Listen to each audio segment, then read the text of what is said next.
नमस्कार साथियों। सदी के महत्वपूर्ण कवियों की श्रृंखला में आज मैं विनोद भद्रज जी के साथ हूँ। शोधार्थियों, 90 दशक में उभरे और प्रतिष्ठित कवि विनोद भद्रज लोक धर्मी चेतना से संपन्न कवि हैं। विनोद भद्रज देशज कवि हैं। वे राजस्थान की खाटी संस्कृति का हिंदी कविता में सशक्त प्रतिनिधित्व करते हैं। बीते वर्षों में सोशल मीडिया के उदय ने इस स्वभाव की कविताओं का स्वाद पूर्ण रूप से बल्कि अपेक्षाकृत त्वरित गति से हिंदी समाज तक पहुंचाया है। विनोद भद्रज इस कविता के अग्रदूत हैं, जिनका अनुसरण करती एक नई पीढ़ी अब तैयार हो रही है।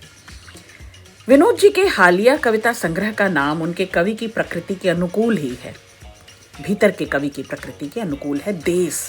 इस संग्रह की कविताओं में राजस्थान की माटी है, संस्कृति है, ग्रामीण जीवन है, दलित हैं, हिंदू मुसलमान हैं, किसान हैं और सबसे अव्वल स्त्रियां हैं। स्त्रियां, और अगर स्त्रियां हैं तो उनके संघर्ष भी हैं। दीगर बात यह है कि स्त्री विषयक कविताओं का ट्रीटमेंट उन्होंने अपने अनूठे अंदाज में, अपने अनूठे ढंग से किया है। आज हिंदी कविता का बेहतरीन पारंपरिक साहित्यिक केंद्रों से लगातार दूर लिखा जा रहा है। सीकरी से नहीं, सीकर से कविताएं आ रही हैं। सवाई माधोपुर में उस समय हिंदी कविता के दो महत्वपूर्ण कवि रहते हैं, एक प्रभात और विनोद भद्रज। विनोद भद्रज को पढ़ना कविता की स्थानीयता से गुजरना है, लोकल होना है।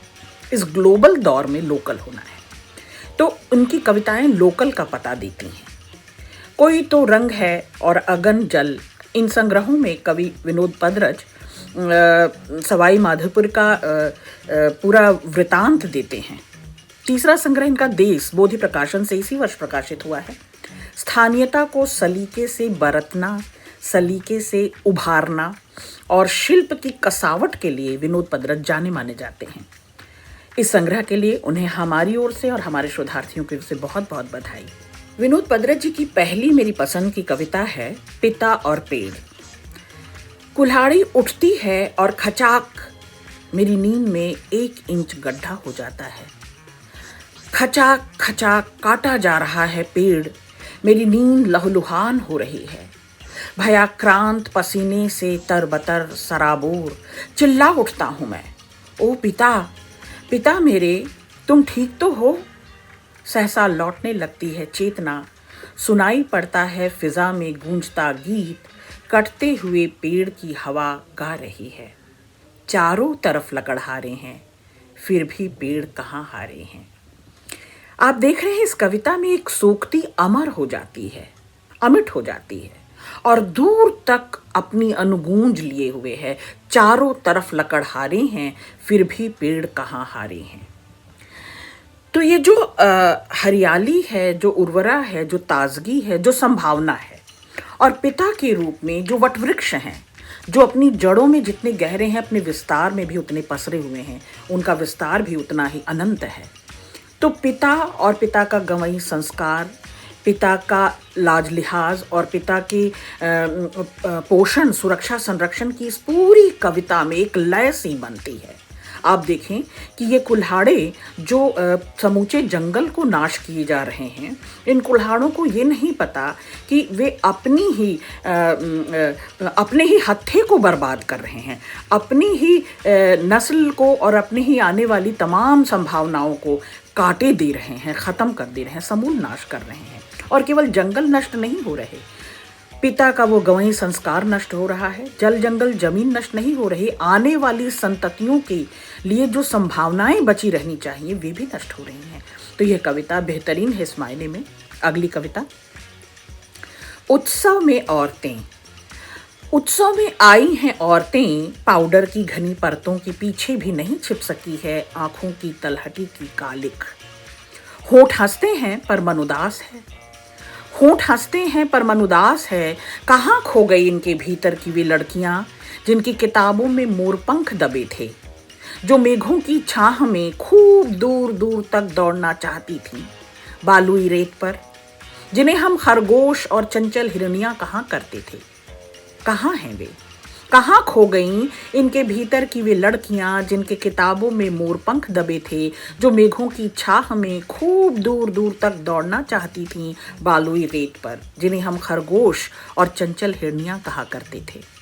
उनका आखेट कर लिया गया। वे लक दक वस्त्रों में जिन्हें खरीदने को ही वे लक दक वस्त्रों में जिन्हें खरीदने को ही उन्होंने सुख समझा और भूल गई कि किस सूर्य के ताप से हौले हौले खिलती थी आत्मा की कली, किस मेघ के नाद से आंखों के धौंक हरे हो जाते थे। साथियों, विनोद पदरज यहाँ उन जंगली आदम प्रवृत्ति, बेलौस, बिंदास और बेखौफ स्त्रियों की बात कर रहे हैं, जो अपने हक हकूक को जानती थीं, जो अपनी आज़ादी को, अपने अस्तित्व को, अपनी निजता को न केवल चिन्हती पहचानती थीं बल्कि उसे सुरक्षित संरक्षित करना भी जानती थीं, जो उसके लिए बोल सकती थीं, कह सकती थीं। इसलिए उन्हें जंगली कह रही हूँ मैं, इसका विवेचन करते हुए। वे क्या पालतू बना दी गईं? क्या उन्हें बांध दिया गया खूंटों से? क्या उन्हें औसत स्त्रियों की तरह रोटी, कपड़ा और मकान तक सीमित कर दिया गया? क्या उन्हें वस्त्र और आभूषण देकर पालित पोषित कर दिया गया? क्या उनके उस आदिम व्यवहार को, उस संस्कार को, जो दबंगई थी उनकी, उसको दबा दिया गया? विनोद पदरज इसके लिए चिंतित हैं। यूं तो कहती हैं वे कि उन्होंने किसी से प्रेम नहीं किया, मगर उनकी पीठ पर नील पड़े हैं जिनसे पता लगता है कि बरसों बाद भी सोते में कभी कभी कोई नाम उनके होठों से, बरसों बाद भी सोते में कभी कभी सोते में कोई नाम उनके होठों से हर सिंगार के फूल जैसा झड़ जाता है। अपने पहले प्रेम को छुपाती, क्योंकि पहला प्रेम ही बना आखिरी दुख। पहले प्रेम को समाज से, लोकलाज से छिपाती, संस्कार का आवरण देती ये स्त्रियां जान नहीं रही हैं कि वहीं से शोषण की व्यथा कथा शुरू हो जाती है। और विनोद पदरज एक पुरुष होने के बावजूद स्त्रियों के उस आदिम व्यथा को, उस दुख को भीतर तक पूरे मनोविज्ञान को समझ रहे हैं इस कविता में और बेहतरीन ढंग से पेश कर रहे हैं। अगली कविता है माँ। शोधार्थियों, इस कविता पर ध्यान दीजिएगा। तीनों बेटे शहर में हैं, माँ गाँव में। बड़ा बेटा कहता है माँ का मन गांव में ही लगता है। मंझला बेटा कहता है माँ का मन गांव में ही लगता है। छोटा बेटा कहता है माँ का मन गांव में ही लगता है। तीनों बेटे शहर में हैं, माँ गांव में है।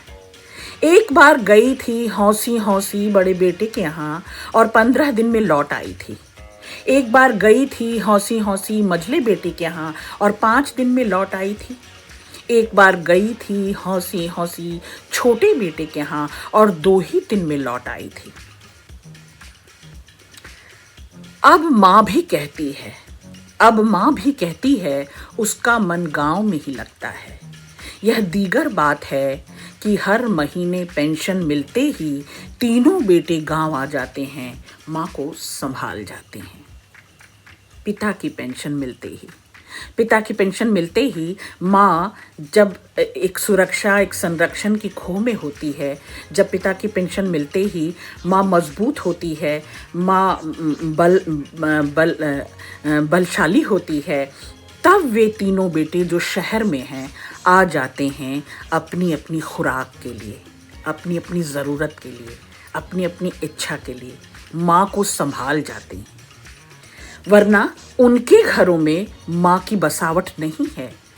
जो हर घर और हर व्यक्तित्व, हर बेटा माँ की वजह से है, लेकिन उस माँ को अपने बेटों के यहाँ कोई आश्रय नहीं मिलता, कोई प्रेम परवाह नहीं मिलता और लगातार उसका मन वहाँ उचाट रहता है। और बहाना हम पढ़े लिखों, हम सभ्य संभ्रांत कहलाने वाले बच्चों के पास एक ही होता है कि माँ का तो मन शहर में लगता ही नहीं, माँ का मन तो गांव में ही लगता है। उसकी जड़ें गांव में हैं, उसके बोलने बतियाने वाले गांव में हैं, उसका परिवेश गांव में है और इसीलिए वो वहीं रची बसी है, उसका वहीं मन लगता है। ये बहाना भर है साथियों। ये छूटने और छिटकने की तकलीफ़ वही जान सकते हैं जो इस मोह को अभी तक पकड़े हुए होंगे। अगली कविता पानी। आदमी ने अपनी सूरत पानी में देखी होगी पहली बार, फिर दौड़ा दौड़ा बुलाकर लाया होगा जोड़ीदार को। तब दोनों ने साथ साथ देखी होगी अपनी सूरत पहली बार, और खुशी में पानी एक दूजे पर उछाल दिया होगा। प्रतिबिंब हिल गया होगा, दोनों को एकम एक करता आदमी भूल गया पर पानी को अभी तक याद है। आदमी भूल गया पर पानी को अभी तक याद है। ये एकम एक कर देना, ये घुल मिल जाना, ये पानी का सब तरफ, पानी के कई अर्थ, कई मायने यहाँ खुलते हैं।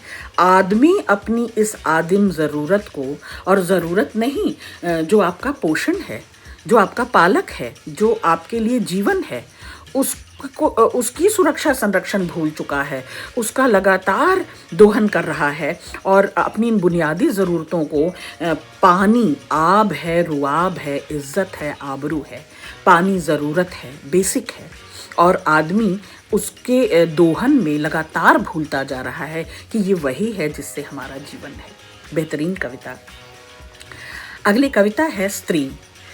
माँ, बहन, बुआ, बेटी, पत्नी को जानना। माँ, बहन, बुआ, बेटी, पत्नी को जानना है, स्त्री को नहीं। संबंधों में स्त्री परिभाषित हो रही है। स्त्री की अपनी आइडेंटिटी, उसकी अपनी अस्मिता, उसकी अपनी खोज, उसका अपना अस्तित्व जैसे गुम हो चुका है, जैसे लुप्त हो चुका है। स्त्री को जानने के लिए स्त्री के पास स्त्री की तरह जाना होता है। स्त्री को जानने के लिए स्त्री के पास स्त्री की तरह जाना होता है, और स्त्री के पास स्त्री की तरह केवल स्त्री ही जाती है। एक है भोगा हुआ सच, अनुभूत सत्य, और एक है सहानुभूत सत्य। तो पुरुष इन सारे संबोधनों में, इन सारे संबंधों में सहानुभूति के स्तर पर तो उतर पाता है। स्त्री की परिभाषा जब संबंधों से परिभाषित होती है, स्त्री का अस्तित्व, निजत्व जब संबंधों से परिभाषित होता है, तो विनोद पराशर कहते हैं कि वो स्वानुभूत नहीं है, वो सहानुभूति जन्य है। और स्त्री के पास तो स्त्री की तरह ही केवल स्त्री ही जा सकती है। जैसे मेरी बेटी जब भी जाती है, यकीनन एक बेटी माँ के पास आती है, पर एक स्त्री भी दूसरी स्त्री के पास आती है, दुख में डूबी हुई, आंसुओं में भीगी हुई, हंसी में खिली हुई। मैं जब भी किसी स्त्री के पास जाता हूँ, अपना आधा अंश छोड़ कर जाता हूँ, तब जाकर स्त्री की हल्की सी झलक पाता हूँ। अपना आधा अंश मतलब आधी आबादी, आधी दुनिया, ये स्त्रियां ही हैं। तो अपने पुरुषत्व को, अपने उस कठोर मन को, अपने पौरुष को, अपनी सहानुभूति को, दया को छोड़कर अगर जाओ, और तब स्त्री का सही परिचय मिल पाता है, तब उसका सही संबोधन हो पाता है, तब उसकी निजता पहचानी जाती है। और जब मैं इस आधेपन को, यानी पुरुषपन को छोड़ कर जाता हूँ, तभी मैं स्त्रियों से परिचित होता हूँ, और स्त्रियों का दुख, उनकी वेदना मेरी संवेदना बन जाती है, मेरी पीड़ा बन जाती है। बेहतरीन कविता विनोद पराशर जी। शुद्धार्थियों, इन कविताओं में जितने गहरे उतरिए उतना विस्तार पाते हैं आप, उतना ही भाव का, विचार का, बल्कि मैं तो कहूँगी कि विनोद पराशर की कविताएं लगातार शोध कर रही हैं लोकमानस की, समाज की, मन की, मस्तिष्क की थाह लेती हुई ये कविताएं हैं। बेहतरीन कविता। बहुत शुक्रिया विनोद पराशर।